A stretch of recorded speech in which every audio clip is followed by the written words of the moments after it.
Bienvenue à toutes et à tous pour une nouvelle vidéo, je suis fatigué. Aujourd'hui nous allons voir une lanterne, j'en avais une. Comme ça en version appareillée, je crois que je l'ai gardée mais je suis pas si sûr. J'en retrouverai plus tard, ça c'est sûr, en meilleur état et en bonne qualité. De la Eclatech Mi 501, non ce n'est pas une Mir, c'est une Mi 501 parce qu'elle est non appareillée. Franchement, et en plus avec la vasque d'origine, ça fait plaisir. Franchement, pour Louis, sa luminaire sentimentale, parce que c'était en face de chez lui, ça me rappelait moi les souvenirs avec la VM3S. Mais, il n'y a pas trop grand chose à dire dessus, parce qu'il n'y a pas d'appareillage, hein, déjà. Mais c'est le délire de l'écart de douille. Ça, franchement, c'est une énorme dinguerie. Parce qu'on pouvait quand même mettre, moi, la mienne, ma Mir 101 que j'ai récupérée, elle était équipée en SHP 70. De base, hein. Donc, on pouvait monter quand même à très bas et on pouvait monter à très haut. Même SHP 1000, hein. On peut monter dedans facile. Et c'est bien dommage que tu n'as pas une SHP 1000 de côté, je t'aurais montré. J'en ai une et je l'ai déjà rentrée dedans. Ah ouais, c'est quand même bien. Et une 2000 watts, tu peux même Je dedans. l'ai déjà rentrée aussi. C'est impressionnant. Et la lanterne, la série La Lanterne, ça passe ou passe pas. Je pense que j'en ferai à l'occasion d'une série encore comme ça, une petite année. Bon, peut-être le système du délire des 27 du mois, ce serait intéressant. Mais de vous montrer ça avec une lanterne dedans. Bon, après, faut pas abuser, c'est une LCM. Hein. J'ai déjà fait le délire avec la steak. Bon, pas, voilà. Mais franchement, c'est vraiment le premier réflecteur intégral qui a été apparu au moment en 73, dans ces points-là. Donc c'est vraiment avec la LCM et la Mir 101. Donc elle n'a pas apparu, la Mir 101 n'a pas apparu en même temps que la Mir 64 et la Mir 80. Parce que la Mir 64 et Mir 80 apparu dans les années 60, début 60. Et la Mir 101 elle a apparu vraiment en 71 à peu près. Dès l'arrivée de la SHP, parce que c'est un réflecteur qui n'est pas Unitech comme la Mir 64 ou la Mir 80, la Unitech, et là c'est un réflecteur Multitech. Et comme il y a eu le luminaire, donc la Mir 101 avec la LCM qui sont apparus en même temps, dans les premières époques, la Mir n'était pas grise martelée, mais bleue martelée. Et après, peut-être 2-3 ans après, elle s'est vendue aussi en gris martelé. Mais on avait deux versions de couleur pour celle-là. Et non la Mir 64 et la Mir 80. Hein. Il n'y a eu que la Mir 101. Mais c'est quand même un énorme bateau. Mais ultra léger quand c'est léger. Je vous dis, mais c'est ultra léger. Le truc, il doit faire même pas 1 kg. Facilement. Ah, avec la vasque, oui, facilement 1 kg. Mais c'est rien. C'est de l'entièreté de l'alu et les visseries en inox. C'est vraiment rien. C'est ultra léger, même avec le petit doigt quand je vais défaire la vasque. C'est une dinguerie, je peux la tenir avec le petit doigt. C'est tellement léger, j'adore ces modèles-là. Ça change des luminaires ultra blindés en poids. Je vais simplement reculer un truc. C'est la boîte là, pour que je puisse avancer, parce que sinon je ne pourrais pas avancer le truc. Je vous garantis depuis le dernier coup, c'est un énorme bousin. Donc voilà, on va pouvoir faire la petite vidéo. Regardez comme c'est beau. On dirait vraiment un design de VM. Je ne sais pas réellement, mais c'est drôle. Parce que cette lanterne là, quand même, regardez. Bon, physiquement, c'est une Eclatech Mir, mais bizarrement, la vasque, elle ressemble bizarrement un peu à de la VM. Hein. Je sais pas, parce que ça pourrait quand même en 71. Bizarrement, oui, c'est pas en 71 la VM. Donc c'est quand même bizarre, je ne sais pas, là c'est petit délire, mais petit quiproquo, j'en sais rien, mais en 71 apparition de la VM et 71 apparition de ça, 72 à peu près, c'est quand même bizarre, hein, je pense que non, c'est Eclatech qui a repris un petit peu le design pour faire la Mir 101, mais voilà, c'est quand même impressionnant. Donc déjà c'est simple, bizarrement comme la VM3, mais bien sûr des crochets à 4 endroits, hein. Quand même bizarre, hein, c'est chelou. Le même système d'ouverture avec la bride, là, bon là le truc qui était défait, mais l'ouverture du même endroit, c'est bizarre, hein, mais bon. Bien sûr la VM n'a pas été faite non appareillée, sans la bloc appareillage, ils l'ont fait, oulé, doucement mon enfant. Ils l'ont fait, bien sûr, appareiller la VM avec le bloc, mais sans ballast dedans, mais non appareillé sans bloc, ça fait drôle. Mais franchement, ça j'ai poussé ça doucement là. Et là, on a l'intérieur, bon bien sûr avec la tech breveté LGDG, hein, traditionnel.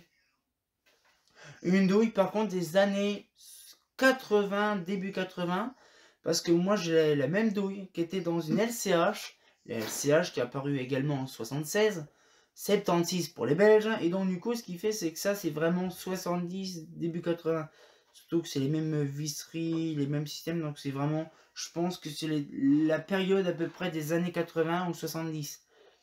Mais franchement, après, bon, c'est vraiment simple. C'est l'entièreté des vis en inox, l'abri de là en inox, et ça, c'est de l'alu.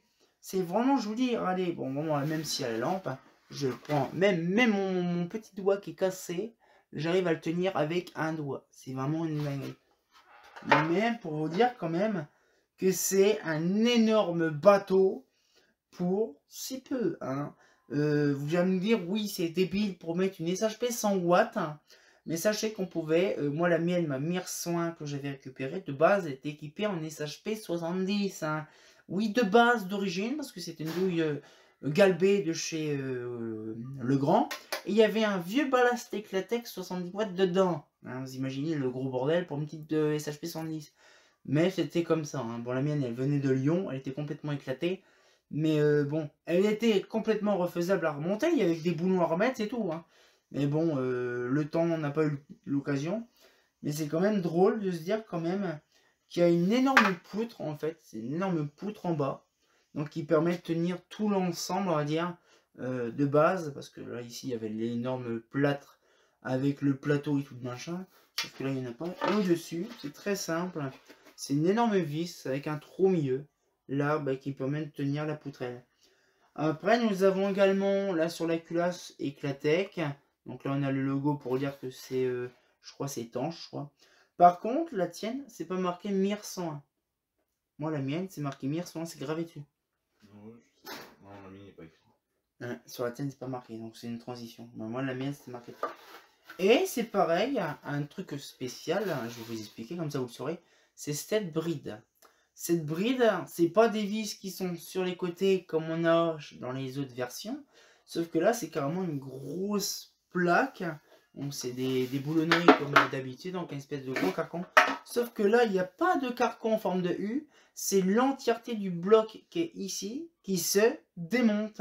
On va dire qu'il se déboîte, c'est le carcan, c'est ça. Et bien sûr, le même délire que l'Eclatec Mir, ou Miss, ou peu n'importe, ben, c'est que latéral en fait. Hein.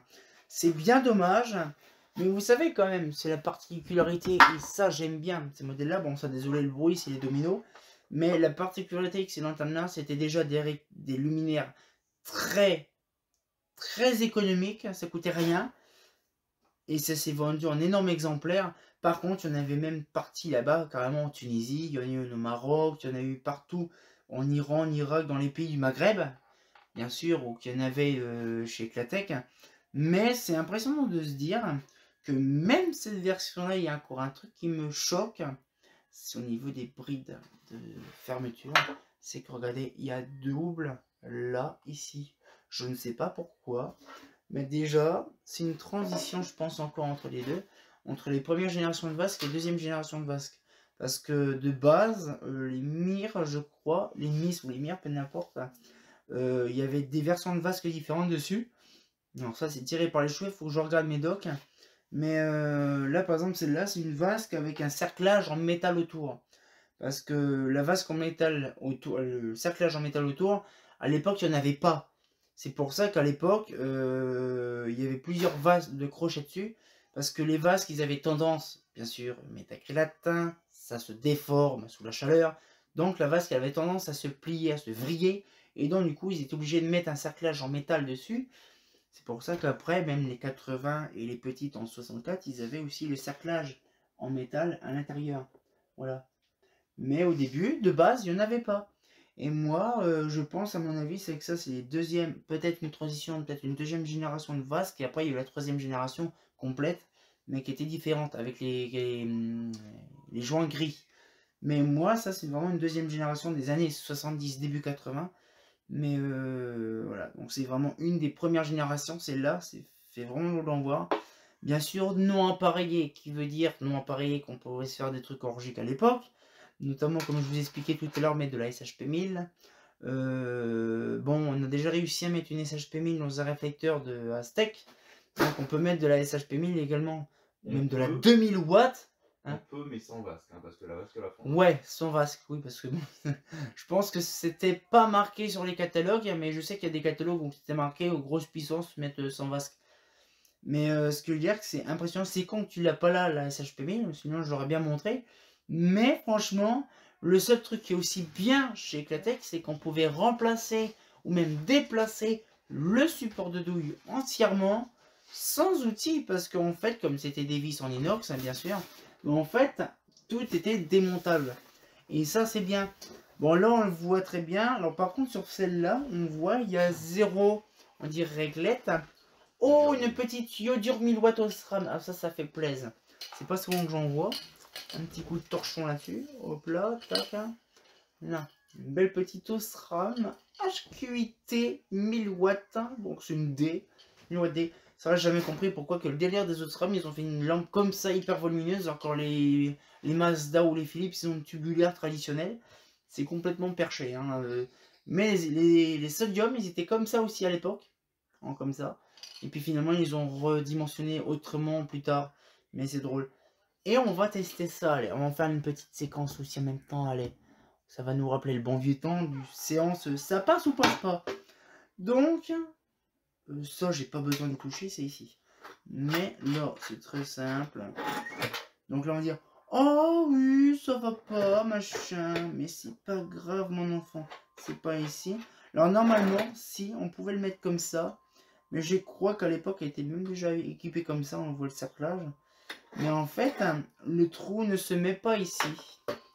Le trou ne se met pas là, mais en fait, l'équerre se met à l'envers. Et on la remet de l'autre côté pour machin. Donc, c'est-à-dire qu'il faut dévisser. Bon, là, je vais pas le faire. Mais franchement, je vais simplement dévisser le support. Et je vais le mettre à l'envers. Le tenir simplement. Et voir ce que ça donne. Mais je pense qu'à mon avis, même une 2000 watts, c'est tenable. Parce que là, le problème, là, oui, c'est ça si on le met là, ouais. Et en fait, je pense qu'il y avait le trou, mais qui n'était pas affiché, qui n'était pas, on va dire, troué, mais on pouvait la mettre là, si on pouvait vraiment la mettre comme ça, mais ça sert strictement à rien, donc je pense que c'était de l'autre sens, et l'autre sens, on la met à peu près ici. Et donc là, yes, on fait ça. En fait, c'est ça qui était prévu, en fait, hein. Je pense qu'à l'époque, c'était prévu. Ah ouais. T'as même mis le nom de la rue, tout ça. C'est trop drôle. Donc je vais me faire. Tac. Hop là. Et on va tester ça. Bon, déjà, la 1000 watts, on sait ce que ça donne. 2000 watts. Ça rentre parfaitement. Hein. Ah oui, ça rentre parfaitement. Bon, je vais pas trop non plus là. Mais franchement, ça va être trop drôle. Comment je vais faire ça? Là. Oh, mais même déjà, allez, on pouvait. Même la 2000 watts. La 2000 watts rentre facile dedans. Mais je ne comprends pas pourquoi ils n'ont pas fait des modèles comme ça. 1000 watts ou 2000 watts vraiment avec la MIR 100. Parce qu'il y a possibilité de le mettre, de la faire. Et voilà, donc je pense qu'à mon avis, c'est soit un tripage des barres avec les fabricants plutôt, oui. Mais c'est quand même trop rigolo de se dire quand même. On peut mettre de la SHP 1000 là-dedans, alors que c'est vraiment, mais vraiment pas du tout prévu de base. Mais c'est trop drôle, j'aime bien. Ah, par contre, ça c'est bien parce qu'en fait c'est démontable. Il faut vraiment faire ça quand on est sur place, hein. Quand on est à l'envers, comme ça c'est bien. Mais si on s'amuse à démonter ça quand la lanterne est déjà posée, c'est un petit peu le merdier, hein, je vous l'avoue. Mais franchement... c'est facile. En soi, moi je l'ai déjà fait. Ce que tu fais, c'est que tu dévisses les deux boulons, tu retournes le luminaire sur la face, tu le mets vers le haut, et t'es tranquille. Ah ouais, c'est vrai, c'est pas con, c'est pas con.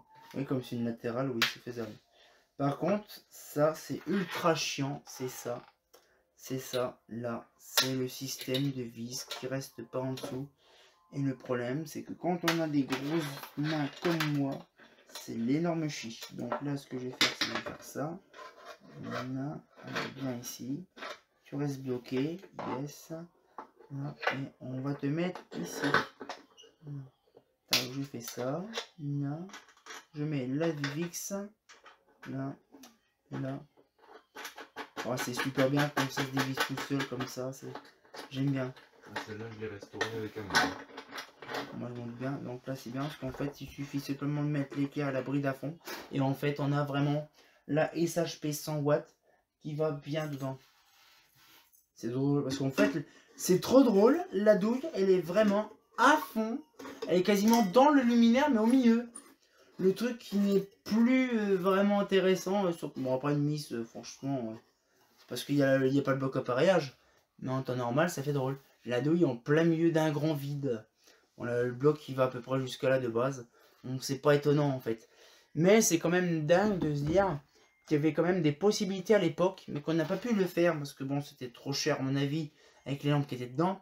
Mais on pouvait mettre de la 2000 watts dedans dans les miss. Mais c'était pas très utile. C'est comme la EPA 400. On pouvait mettre de la BF 700. C'est réglé. On pouvait régler de la BF 700 dedans. Bien sûr non appareillé. On pouvait mettre de la 700 watts.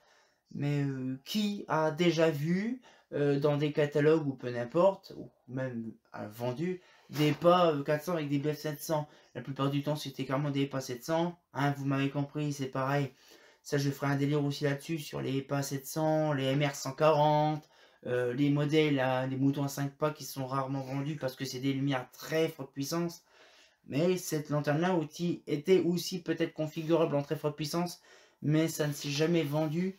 Pour une très bonne raison, c'est que ça devait coûter très cher à mon avis, surtout très lumineux pour ce que c'était, pour mettre la SHP 1000 dedans. Donc c'est pour ça qu'ils ont arrêté jusqu'à 400 watts. Mais physiquement, on peut mettre de la 1000 watts dedans. C'est complètement débile. Mais bon, c'est pas un problème. Mais franchement, c'est un luminaire. Donc, ces modèles-là, qu'on appelle ça des luminaires intégral, un réflecteur intégral, c'est simplement le réflecteur qui fait office de lumière complet. C'est pour ça qu'en fait, il n'y a pas grand-chose, c'est très léger.